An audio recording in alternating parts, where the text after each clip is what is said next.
नमस्कार, न्यूज की पाठशाला में आप सभी का स्वागत। मैं हूं सुशांत सिन्हा। ये वो पाठशाला है जहां सबकी क्लास लगती है और खबर का हर चैप्टर इतने विस्तार से खुलता है कि आप उस खबर के मास्टर होकर निकलते हैं। आज कौन कौन सा चैप्टर खोलूंगा, पहले आपको वो बता देता हूं। दुनिया के वो 92 देश जिन्हें नरेंद्र मोदी चाहिए, वो कौन से 92 देश हैं, उन्हें क्यों नरेंद्र मोदी की जरूरत है, आज आपको बताऊंगा। वो महा मुसीबत जिसमें दुनिया फंसी, भारत बच गया, आज उसके बारे में भी बात होगी। इसके अलावा मोदी योगी के लिए मुसलमानों का नया प्लान आ गया है और वो प्लान क्या कहता है, 2024 के लिहाज से क्या होने वाला है, आज ये भी बताऊंगा। साथ ही पुतिन के वो सस्ते हथियार जो यूक्रेन को बहुत महंगे पड़ रहे हैं, उसका चैप्टर भी खोलूंगा। और आखिर में एक बड़ा दिलचस्प चैप्टर है, दुनिया के सबसे पहले पटाखे का चैप्टर आपको बताऊंगा। वो कौन सा पहला पटाखा था जो दुनिया में फटा था, दुनिया में चला था। आज आपको हिस्ट्री के चैप्टर में उसके बारे में भी बताऊंगा। लेकिन पाठशाला में सबसे पहले दिन भर की बड़ी खबरों का एक साथ रिवीजन, फिर पहला चैप्टर।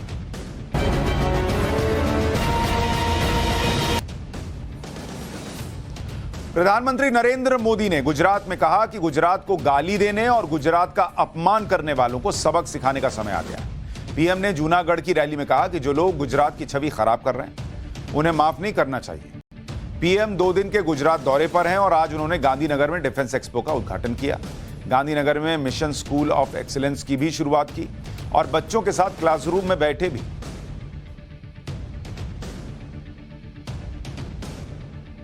कांग्रेस अध्यक्ष पद के चुनाव में शशि थरूर को हराकर मल्लिकार्जुन खड़गे कांग्रेस के नए अध्यक्ष बन गए। खड़गे 24 साल बाद कांग्रेस के पहले ऐसे अध्यक्ष बने हैं जो नॉन गांधी है, मतलब गांधी परिवार से नहीं है। वो 26 अक्टूबर को कांग्रेस अध्यक्ष का पद संभाल लेंगे। कांग्रेस अध्यक्ष पद के चुनाव में खड़गे को 7,897 वोट पड़े, शशि थरूर को 1,072 वोट मिला। सोनिया गांधी और प्रियंका वाड्रा ने खड़गे के घर जाकर उनको जीत की बधाई दी। प्रधानमंत्री नरेंद्र मोदी ने भी मल्लिकार्जुन खड़गे के कांग्रेस अध्यक्ष बनने पर बधाई देते हुए कहा कि उम्मीद है कि उनका कार्यकाल सार्थक होगा। दिवाली से पहले दिल्ली की हवा खराब हो गई। पिछले 4 दिनों से दिल्ली में एयर क्वालिटी बेहद खराब है। इसी को लेकर आज एक इमरजेंसी बैठक भी हुई है जिसमें ग्रेडेड रिस्पांस एक्शन प्लान पर चर्चा हुई। आशंका जताई जा रही है कि दिवाली से पहले ही दिल्ली में प्रदूषण का स्तर ग्रेडेड रिस्पांस एक्शन प्लान के दूसरे स्टेज तक पहुंच जाएगा। आरएसएस ने एक बार फिर जनसंख्या असंतुलन पर चिंता जताई। सर कार्यवाह दत्तात्रेय होसबोले ने कहा कि आरएसएस जनसंख्या कंट्रोल पर सरकार ने नीति बनाने की मांग करेगा। उन्होंने कहा कि जनसंख्या असंतुलन के पीछे घुसपैठ और धर्म परिवर्तन भी प्रमुख वजह है। प्रयागराज में आरएसएस की 4 दिवसीय बैठक चल रही है, जहां दत्तात्रेय होसबोले ने कहा कि जबरन धर्म परिवर्तन को रोकने वाले कानून को सख्ती से लागू करना चाहिए। पाकिस्तान क्रिकेट बोर्ड ने धमकी दी है कि अगर अगले साल का एशिया कप पाकिस्तान की जगह कहीं और शिफ्ट किया गया तो वो भी अगले साल भारत में होने वाले वर्ल्ड कप और दूसरे आईसीसी इवेंट्स में नहीं आएगा। बीसीसीआई के सचिव जय शाह ने कहा था कि अगले साल एशिया कप के लिए भारतीय टीम पाकिस्तान नहीं जाएगी और एशिया कप न्यूट्रल वेन्यू पर होगा। तब से पाकिस्तान की चीखें निकल रही हैं। तो दिन भर की खबरों का रिवीजन हो गया, पाठशाला की पहली क्लास का चैप्टर और इसमें मुसलमानों के उस नए प्लान का चैप्टर जो उन्होंने नरेंद्र मोदी और मुख्यमंत्री योगी आदित्यनाथ के लिए बनाया है।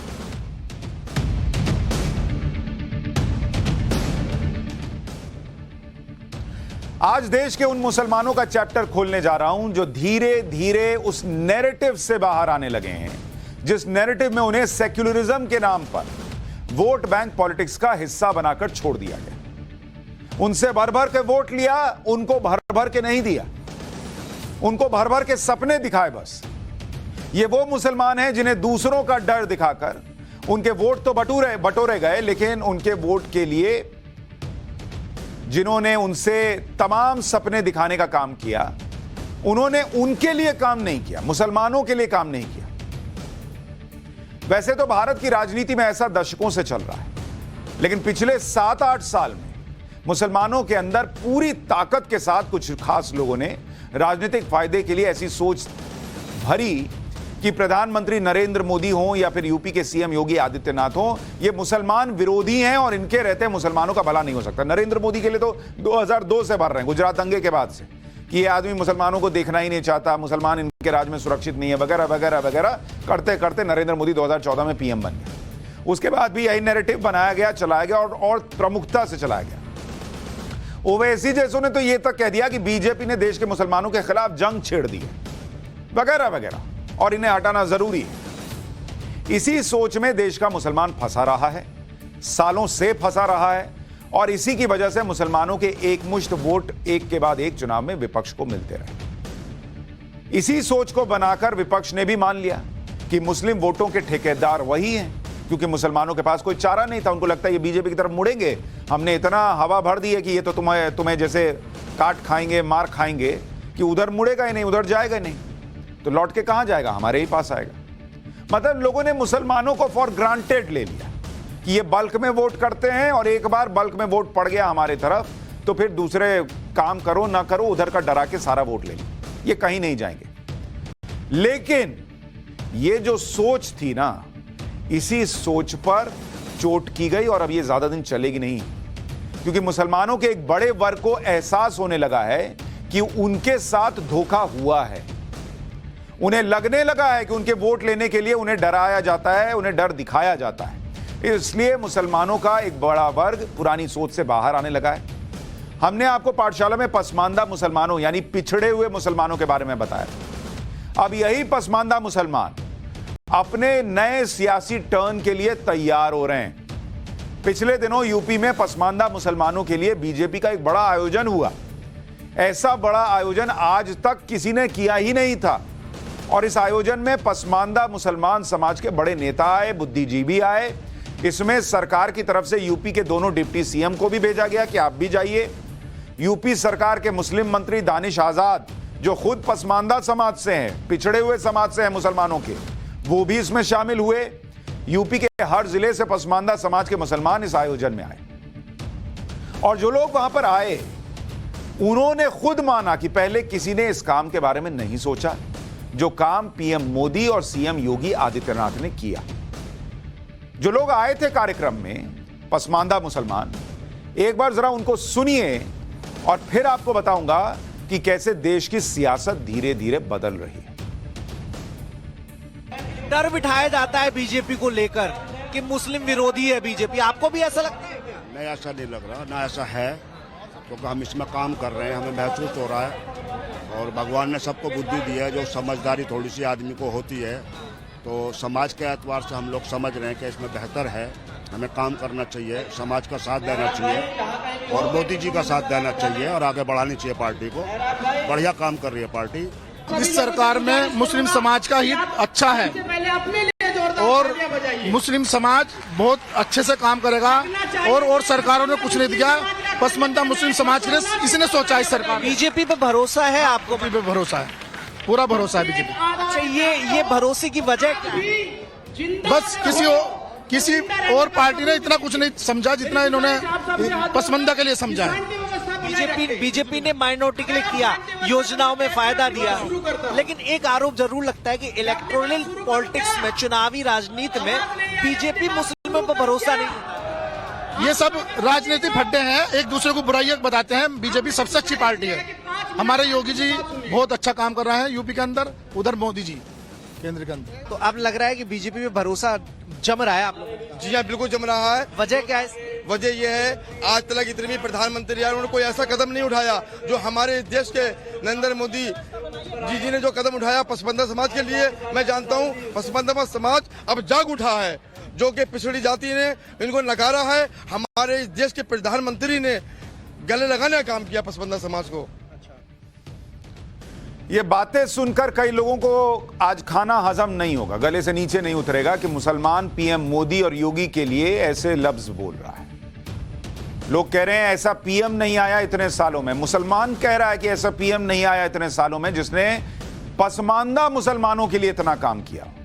पसमानदा मुसलमान कौन? मुसलमान आप इतना सुनते हैं, हिंदू में तो सुन लेते हैं, ब्राह्मण है, भूमिहार है, फलाना है, ढिमकाना है। मुसलमान का सिर्फ मुसलमान सुनने को मिलता है। मैंने पसमानदा का चैप्टर 1 किया था तो बताया था कि ये सबसे पिछड़े हुए मुसलमान होते हैं, जिनसे किसी को मतलब नहीं। आगे बताऊंगा कि क्यों मतलब नहीं है और कैसे इनको साइड किया गया और नरेंद्र मोदी उठाकर बीच में ला रहे हैं, खड़ा कर रहे हैं, तो इन लोगों को पसंद आ रहा है। और यही वजह है कि पसमानदा मुसलमान ऐसे ही अचानक अपनी पुरानी सोच से बाहर नहीं आ रहा। उसको काम दिख रहा है भाई कि काम हो रहा है, उसे समझ में आ रहा है कि उनके नाम पर सिर्फ एजेंडा चला, वो बाकी सभी लोगों को आजमा चुके हैं, लेकिन जो काम प्रधानमंत्री नरेंद्र मोदी ने किए वो शायद ही किसी ने किए। वो बोल रहे हैं ना, और मैं आपको इसका उदाहरण बताता हूं कि नरेंद्र मोदी ने किस तरह से लगातार काम किया है। बहुत लोगों को लगता था कि अरे मुसलमान तो कभी बीजेपी के लिए वोट नहीं कर सकता। पीएम ने लगातार, इसलिए नहीं कि सिर्फ वोट लेना है, लेकिन ये लोग पिछड़े मुसलमान हैं, सबसे ज्यादा छोड़ दिया गया, वोट लिया छोड़ दिया।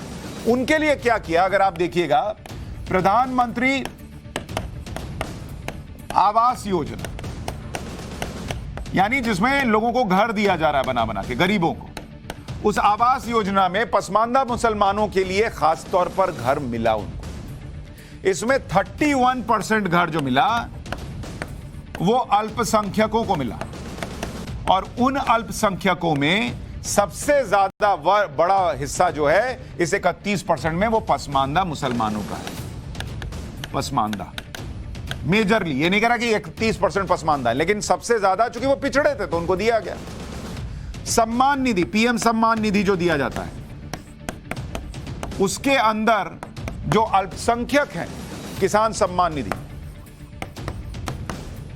वो अल्पसंख्यकों को 33% लाभार्थी, और उस 33% में भी बड़ी संख्या है पसमानदा मुसलमानों की। उज्ज्वला योजना, जिसमें सिलेंडर बांटे गए, 37% लाभार्थी कौन है? वो 37% लाभार्थी अल्पसंख्यक हैं, और उन अल्पसंख्यकों में भी बड़ा वर्ग जो है वो पसमानदा मुसलमानों का है। मुद्रा योजना, जिसमें लोगों को फायदा पहुंचा, इसमें भी 36% जो है वो अल्पसंख्यकों को फायदा गया है, और वो भी अल्पसंख्यक जो है उसमें ज्यादातर पसमानदा मुसलमान। एक तरफ लोग नैरेटिव भरते हैं, ये आएंगे तो मार देंगे, ये आएंगे तो खत्म हो जाओगे, इन्होंने जंग छेड़ दिया, फलाना फलाना फलाना। और जंग छिड़ी होती तो 8 साल में, एक मेरे शो में एक मुस्लिम लड़की ने पूछ लिया था डिबेट में, यार इतना जंग छेड़े होते, इतना मुस्लिम विरोधी होते तो 8 साल में मुसलमान खत्म नहीं हो गया होता। अब ये मुसलमान भी सोचने और समझने लगा है। अभी यूपी में 2 बड़े फैसले किए गए जिससे पिछड़े समाज के मुसलमानों को बड़ा फायदा होने वाला है। पहला फैसला था यूपी में गैर मान्यता प्राप्त मदरसों का सर्वे। अब तक यह पता चला है कि पूरे राज्य में 6500 से ज्यादा गैर मान्यता प्राप्त मदरसे चल रहे हैं। इन मदरसों में ज्यादा पसमानदा मुस्लिम समाज के ही बच्चे पढ़ते, क्योंकि गरीब बच्चे पढ़ते। बड़े वाले तो भेज देते विदेश पढ़ने, बड़े बड़े स्कूलों में, गरीब पसमानदा के बच्चे यहां पढ़ते हैं। मदरसों को सर्वे कर वहां शिक्षा की स्थिति को बेहतर करने का प्लान है। इसका सीधा फायदा पसमानदा मुसलमानों के बच्चों को मिलेगा। और वो जो अशरफ मुसलमान है, मतलब जो अमीर बड़े उच्च वर्ग के मुसलमान हैं, उनको यही बात नागवार गुजरती है कि पसमानदा बढ़ गया तो उनका प्रभाव कम हो जाएगा ना। दूसरा फैसला यह है कि यूपी में वक्फ संपत्तियों के सर्वे का फैसला लिया गया। वक्फ संपत्तियों को बेचा तो नहीं जा सकता कि ऐसी संपत्तियों को किराए पर दिया जाता है। इससे जो आय होती है वो मुस्लिम समाज की भलाई पर खर्च होती है। अगर वक्फ संपत्तियों से होने वाली आय को बढ़ाया जाए तो मुस्लिम समाज को और खास तौर पर पसमानदा मुसलमानों को फायदा होगा। ये दोनों फैसले मुसलमान समाज के व्यापक हित में हैं, लेकिन इन फैसलों को मुस्लिम विरोधी बताया गया, जिससे मुसलमानों को भड़काकर उनके वोट लेने वाला एजेंडा चलता रहे। लेकिन पसमानदा मुसलमानों को अब समझ में आ रहा है कि उनके हित में काम कौन कर रहा है, इस्तेमाल उनको कौन कर रहा है, और इसलिए वो ऐसे राजनीतिक एजेंडे में नहीं फंस रहे। वो ऐसे सम्मेलन में जा रहे हैं जो बीजेपी आयोजित कर रही है, जहां जाना उनके लिए बहुत सामान्य नहीं है। सुनिए सीएम योगी पर पसमानदा समाज के मुसलमान क्या कह रहे हैं। अपने घर घर मोदी सब जो है भाजपा के खिलाफ जो एजेंडे थे सब फेल हो चुके। अब ओनली भाजपा अच्छा काम कर रही है। सब मुझे लगता है एक साजिश बनाई जा रही थी भाजपा का विरोध दिखाकर मुसलमानों को डराने की। वो सब उनका जो मामले थे वो सब उनके भस्म हो चुके। अब खुला पर्दा सामने आ चुका है। सब लोग समझ चुके हैं कि भाजपा एक अच्छा सच्चा है, सबका साथ सबका विकास, ये बिल्कुल सच है। सबकी दुकान बंद होगी। अब बाबा ही आ रहे हैं, और बाबा ही दोबारा फिर भी बाबा ही आएंगे। क्योंकि इन्होंने जमीन पे काम किया, जमीन स्तर पे कोई भेदभाव नहीं है। कुछ नहीं है। सड़क, सुरक्षा, बिजली सबको दे रहे, सबको रोजगार दे रहे, और क्या चाहिए। पसमानदा मुसलमानों पर विपक्ष के एकाधिकार को तोड़ने और पसमानदा समाज को जोड़ने की जो कोशिश बीजेपी कर रही है, उसका प्लान पीएम मोदी ने जुलाई में ही बना दिया था। पहले काम किया, एक ट्रस्ट फैक्टर बना, उसके बाद उसको जमीन पर जाकर लोगों से भाई पहले बातचीत का माहौल तो बने। इतना डिस्ट्रस्ट हो कि बातचीत ही ना हो पाए तो फिर क्या बात करने जाएगा। तो पहले काम कर करके एक तरफा ये संवाद की स्थिति बनाई गई। लो घर, लो सिलेंडर, लो जनधन योजना, लो सम्मान निधि, जो सबको मिल रहा है वो तुमको भी मिल रहा है, तो कैसे तुमको खत्म करने की बात तुम्हारे मन में रहेगी। पहले ये किया गया। फिर इसी साल 2 और 3 जुलाई को हैदराबाद में बीजेपी की राष्ट्रीय कार्यकारिणी की बैठक हुई। उसमें प्रधानमंत्री नरेंद्र मोदी ने अल्पसंख्यकों के वंचित और कमजोर तबके को बीजेपी के साथ लाने की बात कह दी। मतलब सबको क्लियर मैसेज दे दिया कि एक विश्वास कायम हुआ है, अब इस विश्वास के तहत उनसे बात कीजिए, उनको बीजेपी के साथ लाइए। तुष्टीकरण नहीं बल्कि तृप्तिकरण के रास्ते पर आगे बढ़ना चाहिए। इसके लिए अल्पसंख्यक समुदाय के बीच देश भर में स्नेह यात्रा निकालनी चाहिए, यह पीएम ने कहा था। जुलाई में प्रधानमंत्री ने जो प्लान तय किया उस पर अब यूपी में जमीन पर काम शुरू हो गया। देश में सबसे ज्यादा मुस्लिम आबादी यूपी में है। यूपी में करीब 4 करोड़ मुस्लिम आबादी है, जिसमें 3.5 करोड़ पसमानदा मुसलमान है। 4 करोड़ में 3.5 करोड़ पसमानदा मुसलमान। पारंपरिक तौर पर यूपी में मुस्लिम आबादी समाजवादी पार्टी, बीएसपी और कांग्रेस, इन्हीं 3 के बीच घूमती रहती। लेकिन जैसे बीजेपी ने यूपी में गैर यादव ओबीसी और गैर जाटव दलितों को जोड़कर समाजवादी पार्टी और बीएसपी के वोट बैंक में सेंध लगाई, वैसे ही अब पसमानदा मुसलमानों को भी बीजेपी से जोड़ने का प्रयास तेज किया गया है। पसमानदा सम्मेलन से पहले ही बीजेपी ने इस पर काम शुरू कर दिया। योगी सरकार में इस बार पसमानदा मुस्लिम दानिश अंसारी को मंत्री बनाया गया। एक और मैसेज दिया गया कि हम वो हैं जो पसमानदा यानी पिछड़े हुए मुसलमानों को आगे ला रहे हैं। दानिश अंसारी को शिया मुस्लिम मोहसिन रजा की जगह मंत्री बनाया गया। 2021 में पसमानदा मुसलमानों के इलाके में बीजेपी ने 200 से ज्यादा सभाएं की। हर विधानसभा में 10,000 पसमानदा मुसलमानों तक पहुंचने का लक्ष्य रखा गया। पसमानदा मुसलमानों के बीच अपनी पैठ बनाने के लिए बीजेपी अपनी चुनावी रणनीति भी बदल रही है। बीजेपी पर यह आरोप लगता है कि वो चुनाव में मुसलमानों को मौका देने से बचती है। यूपी के डिप्टी सीएम ब्रजेश पाठक ने टाइम्स नाउ नवभारत से बातचीत की, कहा कि आने वाला जो निकाय चुनाव है उसमें मुसलमानों को भी टिकट दिया जाएगा। योजना का लाभ तो मिलता है, लेकिन चुनावी राजनीति में हिस्सेदारी में तो क्या नगर निगम में इस बार देखिए, चुनाव जो होता है ये जीत के लिए होता है। जीतने की स्थिति में यदि हमारे पसमानदा मुस्लिम समाज के भाई हैं तो उनको हम टिकट देने जा रहे हैं। नगर निगम चुनाव में इस बार नगर निगम चुनाव में यदि देखिए, चुनाव तो जीत के आधार पर होता है, यदि वो जीत सकते हैं तो उनको हम देंगे। बीजेपी भी ये लगातार मैसेज दे रही है कि वो पसमानदा मुसलमानों को साथ लेकर चलना चाहती है। मुसलमानों का उन पार्टियों से मोहभंग भी हो रहा है जिन पार्टियों को वो हमेशा वोट देते रहे।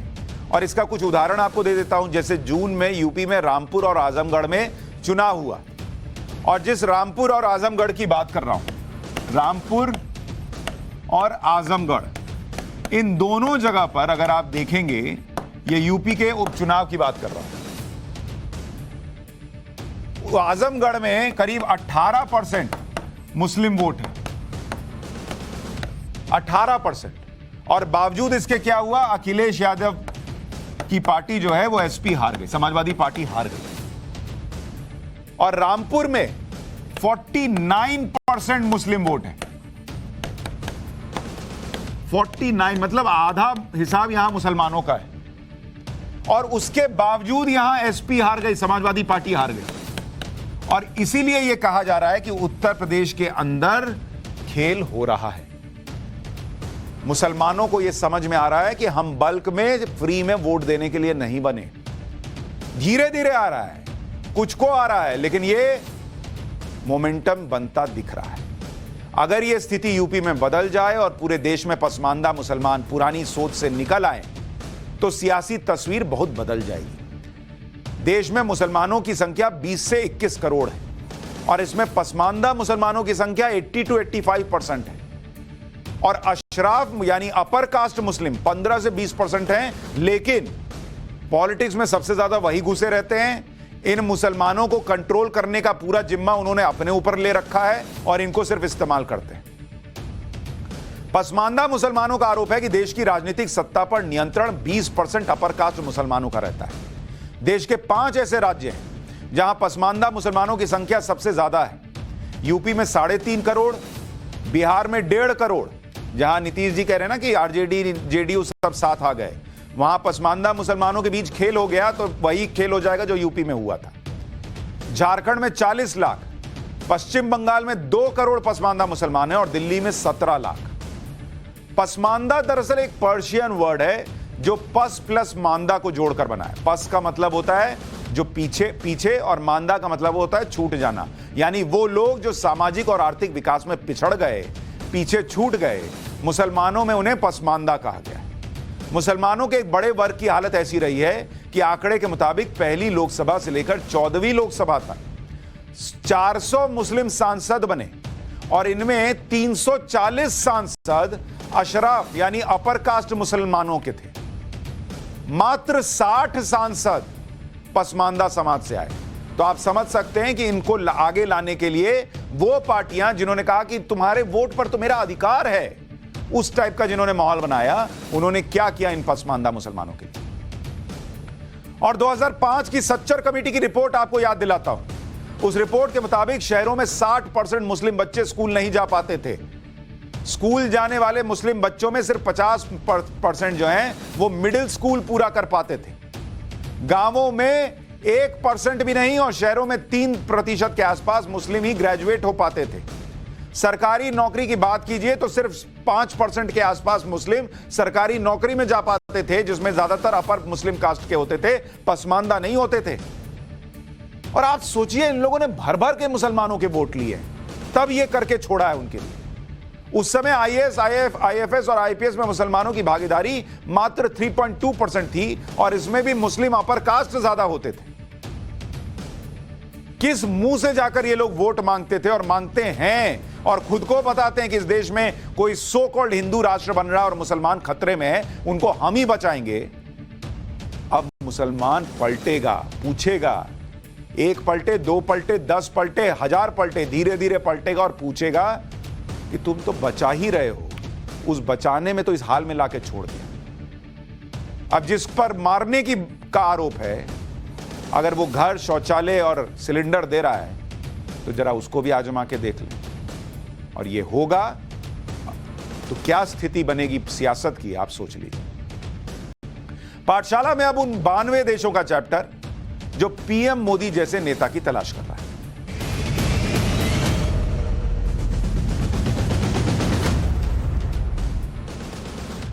कुछ लोगों को भारत के हालात खराब लगते हैं। वो कभी महंगाई की बात करते हैं, कभी रुपए डॉलर की कहानी सुनाते हैं, कभी हंगर इंडेक्स लेकर आते हैं। इन लोगों को आज मैं बताऊंगा कि दुनिया के मौजूदा हालात में भारत कितनी अच्छी स्थिति में है। जो हालात दुनिया में बने हुए हैं उससे कंपैरिजन करके कह रहा हूं, क्योंकि दुनिया की हालत यह है कि 92 से ज्यादा देशों में लोगों के लिए जिंदा रहना मुश्किल हो रहा है। लोगों का सरकार से भरोसा उठ रहा है, लोग सड़क पर आ रहे हैं, कहीं कहीं तो मारकाट मच गई है, क्योंकि ये वो देश हैं जो महंगाई को संभाल नहीं पा रहे, जहां खाने पीने की चीजों से लेकर पेट्रोल, डीजल, गैस की कमी हो गई है भारी और दाम भी भयानक तरीके से बढ़ चुके हैं। और इसलिए उन देशों में लोग सड़क पर उतर रहे हैं, उनका अपने नेताओं पर से विश्वास खत्म हो गया। और इसलिए मैंने कहा कि ये 92 देश वो हैं जिनको लगता होगा कि मोदी जैसा कोई नेता मिल जाए। क्यों मोदी जैसा नेता, वो अभी आगे बताऊंगा। पहले आपको उन देशों का मैप दिखाऊंगा जहां जनवरी से लेकर अब तक महंगाई के मुद्दे पर बड़े प्रदर्शन हो रहे हैं। ब्रिटेन में प्रदर्शन चल रहा है, जर्मनी है, फ्रांस है, स्पेन है, सुनते जाइए, फिनलैंड है, पोलैंड है, Romania, Bulgaria, Tunisia, Bosnia, Latvia, Italy, Sweden, Norway, Scotland, Belgium, Indonesia, Argentina, Philippines, Sri Lanka, Pakistan, Nepal, Egypt, दक्षिण अफ्रीका, वेनेजुएला, जिम्बाब्वे और बांग्लादेश। इतने देश हैं कि बताने के बाद आपको एक घूंट पानी पीना पड़ता है। ये इन देशों का हाल है। महंगाई ने पानी पिला रखा है इनको। 92 ऐसे देश जहां इस साल जनवरी से अब तक महंगाई के खिलाफ प्रोटेस्ट हो चुके हैं। दुनिया के हर महाद्वीप यानी कॉन्टिनेंट में प्रोटेस्ट हो रहा है। एक बड़ी बात यह है कि इनमें से 1/3 देश ऐसे हैं जहां पिछले साल कोई प्रदर्शन नहीं हुआ था। यानी एक साल में महंगाई के ग्लोबल अटैक के सामने कई देशों ने घुटने टेक दिए। किस देश में कितने प्रदर्शन हुए यह भी आपको बता देता हूं। इंडोनेशिया में 600 से ज्यादा प्रदर्शन हुए, इटली में 200 से ज्यादा प्रोटेस्ट हुए हैं। राहुल गांधी तो कई बार इटली जाते हैं, उनको पता चलता होगा कि वहां कितने प्रोटेस्ट हो रहे हैं। इक्वाडोर में तो 1000 से ज्यादा प्रदर्शन हुए हैं महंगाई के खिलाफ। स्पेन में 335 प्लस, स्वीडन में 150 प्लस, जर्मनी में 50 से ज्यादा प्रोटेस्ट। हाल यह है कि महंगाई के खिलाफ दुनिया भर में हो रहे प्रदर्शनों में इस साल अब तक 80 से ज्यादा लोगों की जान जा चुकी है। आपको पेरिस की तस्वीर दिखाता हूं। यूरोप के सबसे विकसित देशों में से एक फ्रांस में महंगाई के खिलाफ लोगों ने हल्ला बोल कर दिया। ईंधन की इतनी कमी है कि फ्रांस में ट्रांसपोर्ट, स्कूल और अस्पतालों में काम करने वालों ने हड़ताल कर दी। प्रदर्शनकारी डिमांड कर रहे हैं कि रूस के खिलाफ फ्रांस बैन हटाए, जिससे गैस और ईंधन की सप्लाई फिर से शुरू हो सके। ये देखिए, सड़क पर जाम लगा है, महंगाई के खिलाफ लोग सड़क पर उतरे हुए। पेरिस की तस्वीर दिखा रहा हूं। फ्रांस में गैस और पेट्रोल की इतनी कमी है कि घंटों इंतजार करने के बाद लोगों का नंबर आता है। फ्रांस के लोग अब सवाल कर रहे हैं कि यूक्रेन युद्ध के बाद रूस पर प्रतिबंध लगाकर फ्रांस को क्या मिला। और इसी पाठशाला में मैंने आपको बताया था कि कैसे अब नेटो देशों में लोग नेटो से अलग होने की मांग कर रहे हैं कि हटो भैया, पहले हमको संभालो। कहां अमेरिका के चक्कर में रूस को आंख दिखा रहे हो। जर्मनी में तो और बुरा हाल है। ये तो पेरिस देखा, आप जरा जर्मनी देखिए। जर्मन लोग सरकार की नीतियों के खिलाफ प्रदर्शन कर रहे हैं। जर्मनी में लोगों का मानना है कि महंगाई और ईंधन की कमी नहीं होती अगर रूस यूक्रेन युद्ध में जर्मनी न्यूट्रल रहता। जर्मन लोग सड़कों पर उतरकर प्रोटेस्ट कर रहे हैं। इनकी डिमांड है कि जर्मनी को नेटो से अलग हो जाना चाहिए। प्रदर्शन की तस्वीरें देखिए और सुनिए जरा।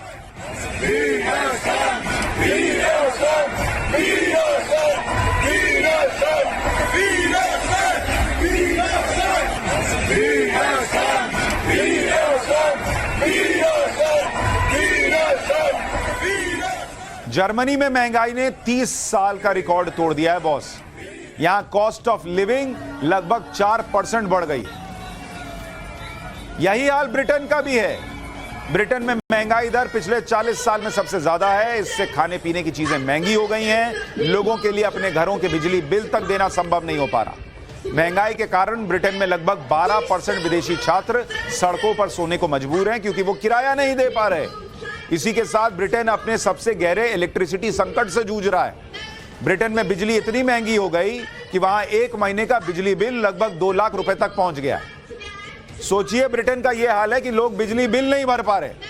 हमारे यहां लोग मुफ्त बिजली देने का वादा करके चुनाव में चले आते हैं। यह है इंडिया, जो लोगों को समझ में नहीं आ रहा कि हम कितनी बेहतर स्थिति में। देखिए क्या होता है। वहां बिजली के लिए लोग जो है वो बिन पानी मछली की तरह तड़प रहे हैं। और यहां कौन कितनी फ्री बिजली देगा, इसका चुनावी मुद्दा चलता है। वहां बेल्जियम की राजधानी ब्रसेल्स में महंगाई के खिलाफ प्रदर्शन चल रहा है। बेल्जियम में आए दिन बड़ी बड़ी रैलियां निकल रही हैं। महंगाई काबू करने में नाकाम रहने पर सरकार के खिलाफ लोगों का गुस्सा बढ़ रहा है। छोटे छोटे ग्रुप में लोग सरकार की नीतियों का विरोध कर रहे हैं। बेल्जियम के एक थिंक टैंक ने चेतावनी देते हुए कहा कि महंगाई के कारण इकोनॉमी सबसे बुरे दौर में पहुंच गई है और सरकार ने अगर महंगाई कंट्रोल करने के लिए जल्द कदम नहीं उठाया तो मंदी आ जाएगी। और फिर क्या, लोग सब्र का बांध टूट रहा है, सड़क पर आ रहे हैं कि भैया ये क्या है। सोचिए, विकसित देशों का यह हाल है तो गरीब देशों का क्या होगा, यह अंदाजा लगाया जा सकता है। कैरेबियन आइलैंड में एक देश है हैती। यहां भी महंगाई और जरूरी चीजों की कमी हो गई है। हैती में इस समय गृहयुद्ध जैसे हालात बन चुके हैं। लोगों को अपनी रोजमर्रा की जरूरतें पूरी करनी भारी पड़ रही है। खाने के लिए खाना नहीं है, पेट्रोल और फ्यूल नहीं है। जरूरी चीजों के लिए लोग मारा मारी कर रहे हैं, आगजनी कर दे रहे हैं। हैती की सरकार प्रोटेस्ट को कुचलने के लिए सेना का सहारा ले रही है। हैती में कई अलगाववादी गिरोह काम कर रहे हैं और इन्हीं में से एक गिरोह ने हैती की राजधानी में सबसे बड़े फ्यूल टर्मिनल को अपने कब्जे में ले लिया। सोचिए, वो वहां का फ्यूल टर्मिनल है, उसको कब्जा लिया गया। 1 करोड़ गैलन से ज्यादा ईंधन की सप्लाई बंद हो गई और इसका असर यह हुआ कि देश में महंगाई तेजी से बढ़ी। गैस और केरोसिन के लिए लोग भटक रहे हैं, कहीं से मिल नहीं रहा। पिछले 1 महीने से हैती में ये हालात चल रहे हैं। दक्षिण अमेरिकी देश कोलंबिया है। वहां महंगाई जो है उसके बारे में बात कीजिएगा कि महंगाई कहां है तो आसमान में देखना पड़ता है, इतना ऊपर गया हुआ। खास तौर पर ईंधन की महंगाई से लोगों की कमर टूट रही है। कोलंबिया का हाल यह है कि वहां पिछले 2 महीने में महंगाई करीब 33% बढ़ गई। फ्यूल सप्लाई में दिक्कत के कारण आम लोगों को पेट्रोल और गैस नहीं मिल रहा, खाने पीने की चीजें महंगी। यह आपको इसलिए दिखा रहा हूं कि आपको एहसास हो कि हम किस स्थिति में हैं। ऐसा नहीं है कि यहां महंगाई नहीं बढ़ी है, ऐसा नहीं है कि हम परेशानियों से कोरोना के बाद, रूस यूक्रेन युद्ध के बाद नहीं जूझे हैं, लेकिन हम कितने बेहतर सिचुएशन में आप देखिए। और अगर इसमें हम एकजुट होकर देश को आगे लेकर जाएंगे तो सोचिए और कितने बेहतर सिचुएशन में होंगे। दुनिया महंगाई के ग्लोबल अटैक के बीच भारत महंगाई को काबू में रखने में काफी हद तक सफल रहा है। दुनिया के बड़े बड़े देशों में महंगाई दर और भारत की महंगाई क्या है, इसको सुनिए। आपको सुनना चाहिए कि महंगाई दर दुनिया में क्या है और हमारे यहां क्या है। कंपैरिजन कर लीजिए। भारत में महंगाई दर 7.4% है।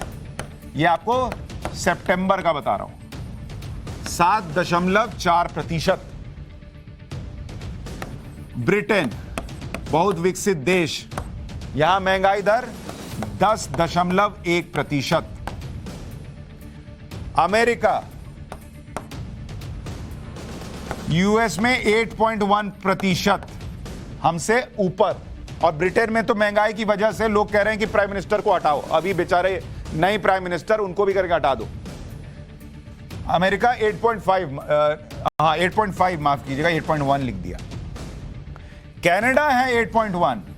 ये वो जस्टिन ट्रूडो हैं जो यहां किसान आंदोलन चल रहा था तो ज्ञान दे रहे थे, अब सारा ज्ञान अपने देश में लगाओ और महंगाई दर पहले नीचे लाके दिखाओ।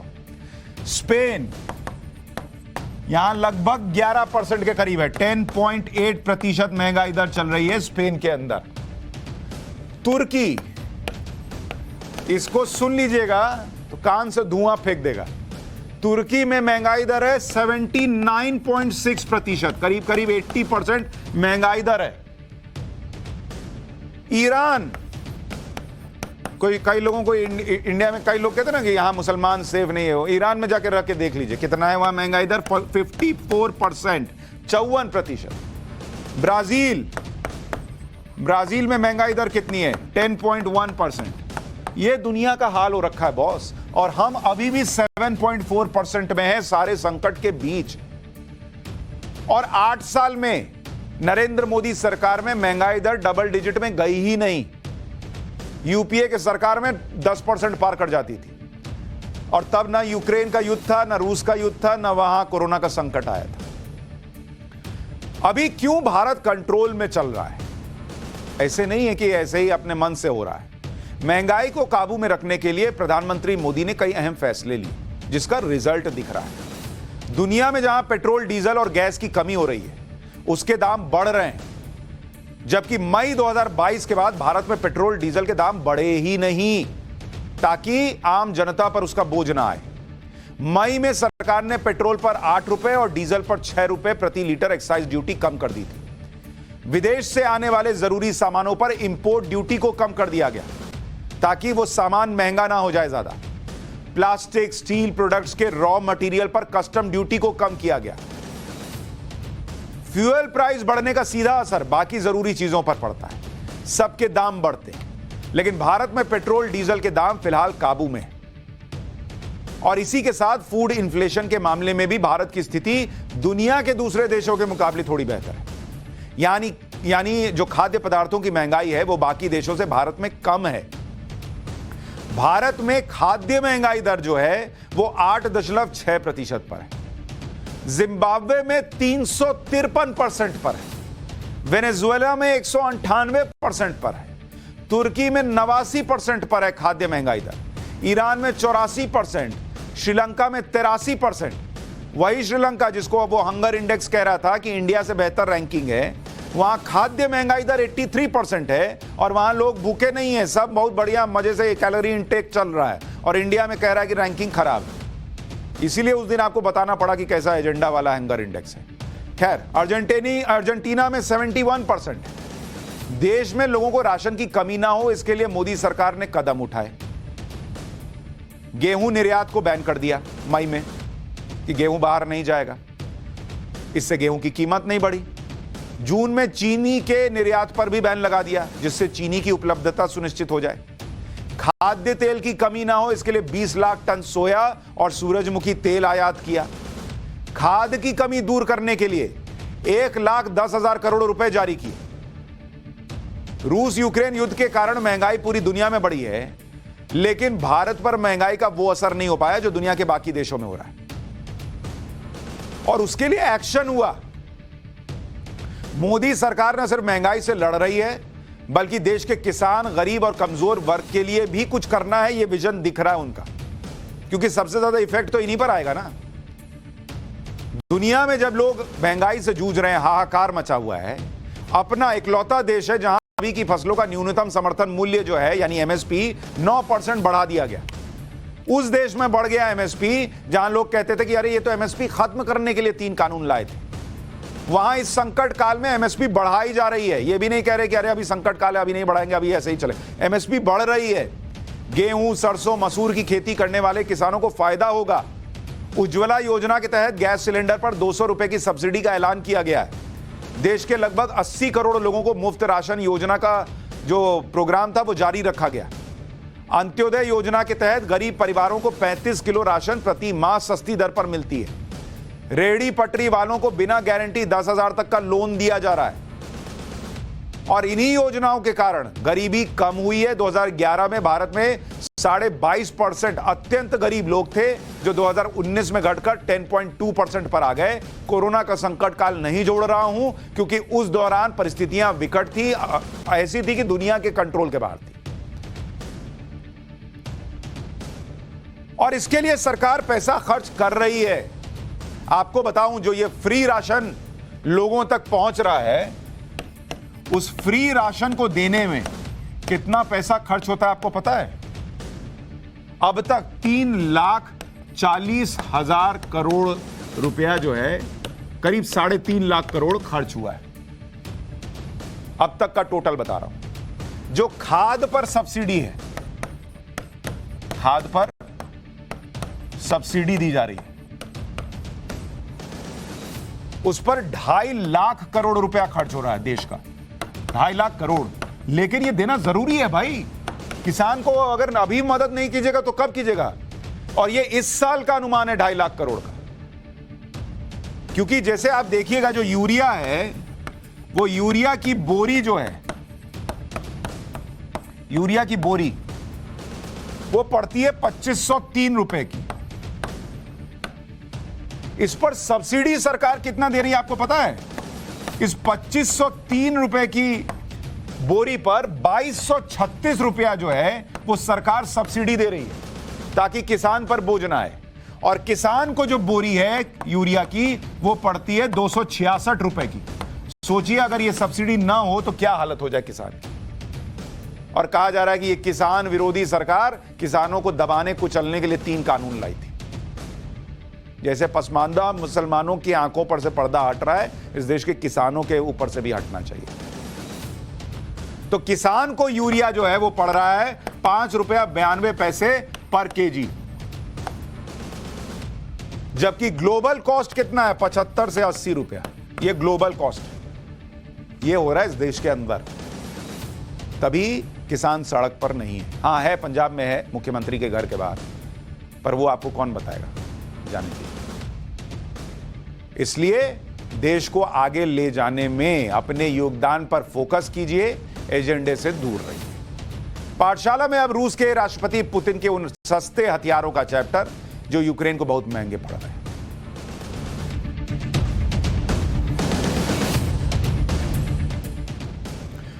यूक्रेन युद्ध अब ड्रोन वॉर में बदल गया है। पहले रूस के टैंक, बम और मिसाइलें यूक्रेन पर बरस रही थी। अच्छा, बम से याद आया, अभी आगे बताने वाला हूं कि दुनिया का पहला पटाखा कहां चला था, कब बना था, उसका हिस्ट्री का चैप्टर भी है, तो अभी रुकिएगा। पहले वो पटाखे, वॉर वाले पटाखे जो फूट रहे हैं, जरा उनकी बात करता हूं। पिछले कुछ वक्त से रूस ने रणनीति बदल दी। रूस अब यूक्रेन पर ताबड़तोड़ ड्रोन अटैक कर रहा है, मिसाइल से अटैक नहीं कर रहा, ड्रोन अटैक कर रहा है। और इन ड्रोन्स ने यूक्रेन में बड़ी तबाही मचाई। यूक्रेन का सपोर्ट कर रहा है, पश्चिमी देश भी परेशान चल रहे हैं कि इससे यूक्रेन को कैसे बचाएं भाई, क्योंकि पुतिन के ये ड्रोन्स की कीमत बहुत कम है और इससे तबाही बहुत ज्यादा हो रही है। रूस के हमलों में सुसाइड ड्रोन्स का इस्तेमाल किया जा रहा है, जिन्हें कामिकाजी ड्रोन्स कहा जाता है। इन कामिकाजी ड्रोन्स में एक ड्रोन है शाहिद 136, जो ईरान में बना हुआ है, शाहिद, और इसे रूस यूक्रेन में बड़े पैमाने पर इस्तेमाल कर रहा है। शाहिदी 136 ड्रोन को रूस ने गेरन 2 के नाम से रीब्रांड कर दिया, मतलब उस पे से लेबल हटाया, अपना लगा दिया। इसे फ्लाइंग बॉम्ब भी कहा जाता है, क्योंकि इसके आगे का हिस्सा जो है वो 30 से 50 किलोग्राम विस्फोटक से लैस होता है। टारगेट से टकराते ही विस्फोटक से में धमाका होता है और इसी में टारगेट के साथ ड्रोन भी नष्ट हो जाता है। यह जीपीएस गाइडेड ड्रोन है जो 2400 किलोमीटर तक उड़ सकता है, यानी यूक्रेन के इलाके के बाहर से इन्हें यूक्रेन पर अटैक के लिए लॉन्च किया जा सकता है। ये ड्रोन्स इसलिए भी खतरनाक होते हैं क्योंकि ये बहुत नीची और धीमी उड़ान भरते हैं। कम ऊंचाई में उड़ने और रफ्तार कम होने से इन्हें मार गिराना मुश्किल होता है। इनके विंग्स सिर्फ 2.5 मीटर लंबे होते हैं, जिन्हें रडार से पकड़ना भी मुश्किल हो जाता है। अगर इन ड्रोन्स को बड़ी संख्या में झुंड के तौर पर अटैक के लिए भेज दिया जाए तो किसी भी एयर डिफेंस सिस्टम के लिए इनसे मुकाबला करना बहुत बड़ी चुनौती बन जाता है। किस किस को मारिएगा? अच्छा, ये क्या, ये तो रुका रहता है, आप छुपे हैं, ये भी ऊपर घन घन घन घन नाच रहा है, आओ बाहर तब मारूंगा। मिसाइल तो है नहीं कि एक बार गया तो उसको फटना ही फटना है, ये ऊपर वेट कर रहा है, निकलो, ये हिसाब। तो ये बड़ा घातक है। ईरान ने तो इस बात से इनकार किया है कि वो यूक्रेन युद्ध में रूस को हथियार दे रहा है, लेकिन अमेरिका और यूक्रेन की इंटेलिजेंस का दावा है कि रूस ने पहले ही ईरान को 600 ड्रोन का ऑर्डर दे दिया था, जिसमें से 250 से 300 ड्रोन को तैनात किया जा चुका है। पिछले हफ्ते यूक्रेन के राष्ट्रपति जेलेंस्की ने G7 देशों की मीटिंग के बीच दावा किया था कि ईरान को अतिरिक्त 2400 शाहिद ड्रोन के लिए रूसी सेना से ऑर्डर भी मिला है। ड्रोन हमलों से यूक्रेन को बड़ा नुकसान हो रहा है। ड्रोन अटैक से हो क्या रहा है कि यूक्रेन के जो अहम इंफ्रास्ट्रक्चर है उनको निशाना बनाया जा रहा है। यूक्रेन के 30% पावर स्टेशन तबाह हो चुके। यूक्रेन के कई शहरों में बिजली पानी है नहीं। कई शहरों में लगातार ब्लैकआउट्स हो रहे हैं। लोगों को बिजली कम खर्च करने के लिए कहा जा रहा है। लोगों ने पीने का पानी इकट्ठा करने के लिए कहा जा रहा है। मतलब लोगों की परेशानी बढ़ गई।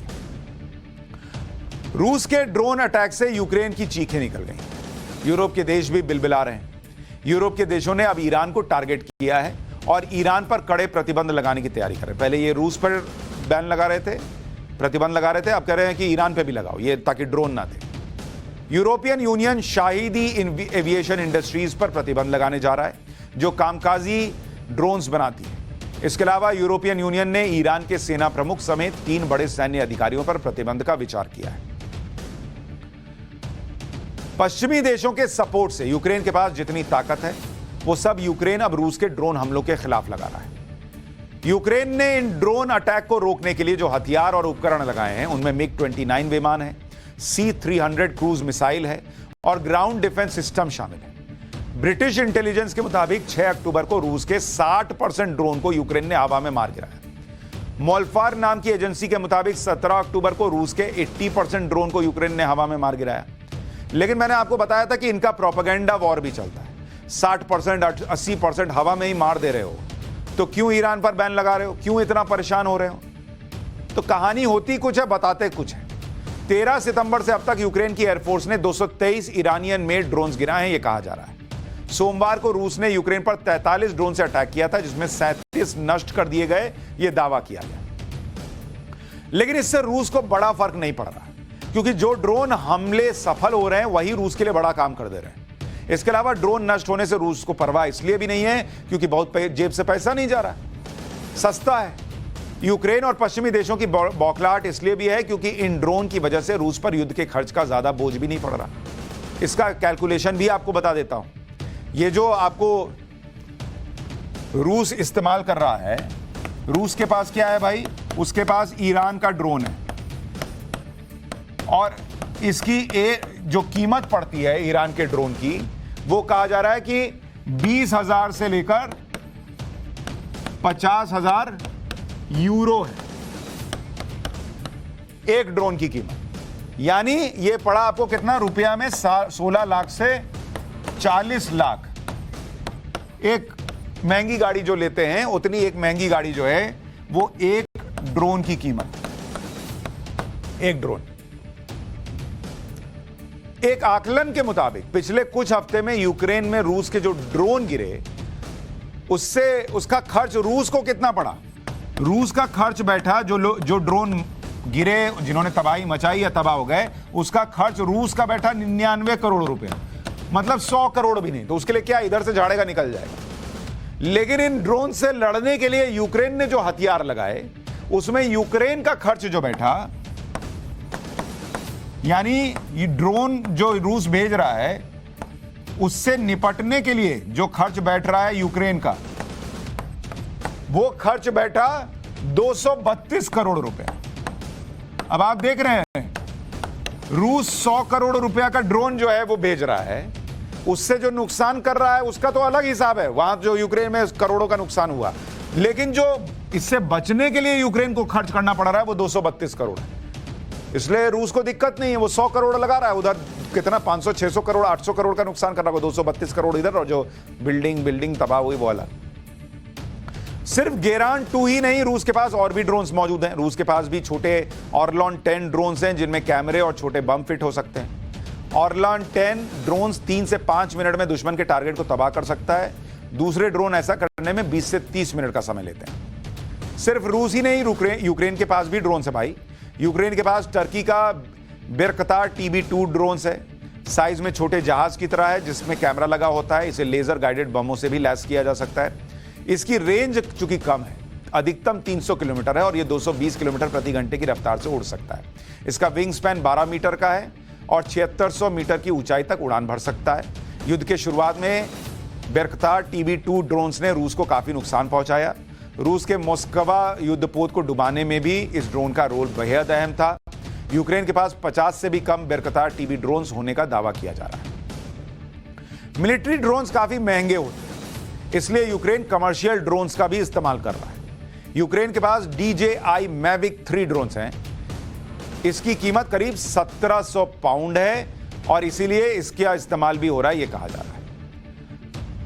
तो ड्रोन का इस्तेमाल दोनों तरफ से हो रहा है और अब रूस ने भी बहुत तेजी से बढ़ाया, जिससे अमेरिका जो है वो और दूसरे नेटो देश परेशान हो रहे हैं। लेकिन वहां जो धमाके हो रहे हैं उससे अलग इंडिया में एक धमाका होता है दिवाली में, अलग अलग पटाखे फोड़े जाते हैं। उन पटाखों का इतिहास क्या है आपको पता है क्या? दुनिया के सबसे पहले पटाखे का चैप्टर आज खोलता हूं।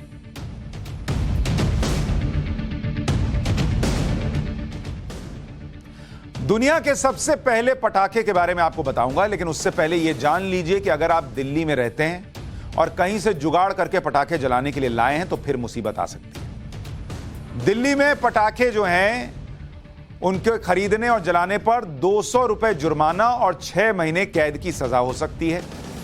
इसके अलावा पटाखों को बनाने, स्टोर करने और बेचने पर भी 3 साल की कैद और 5000 रुपए तक का जुर्माना देना पड़ सकता है।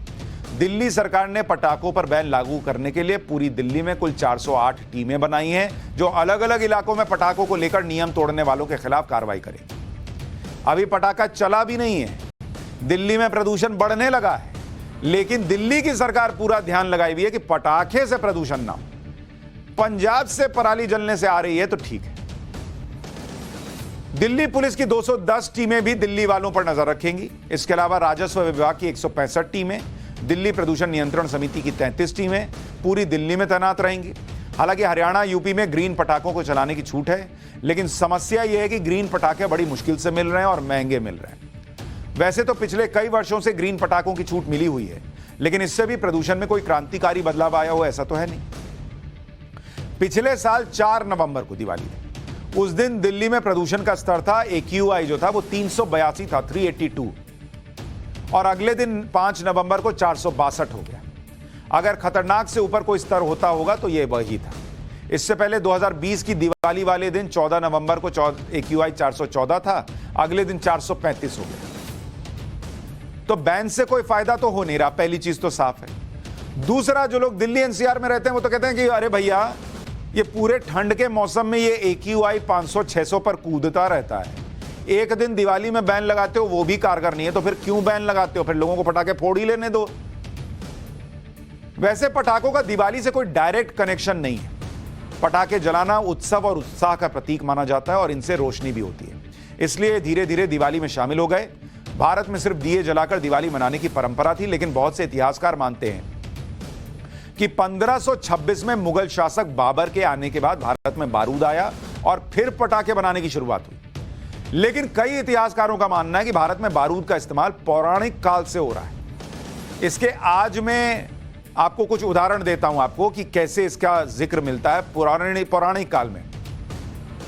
स्कंद पुराण खंड 2 में एक श्लोक है, वो इस तरह से है कि तुला संस्थे सहस्रांशी प्रदोषे भूत दर्शयो उल्का हस्ता नरा कुर्यु पितृणा मार्गदर्शना, जिसमें जो उल्का हस्ता शब्द का इस्तेमाल किया गया है, इसमें 2 शब्द हैं, उल्का और हस्त।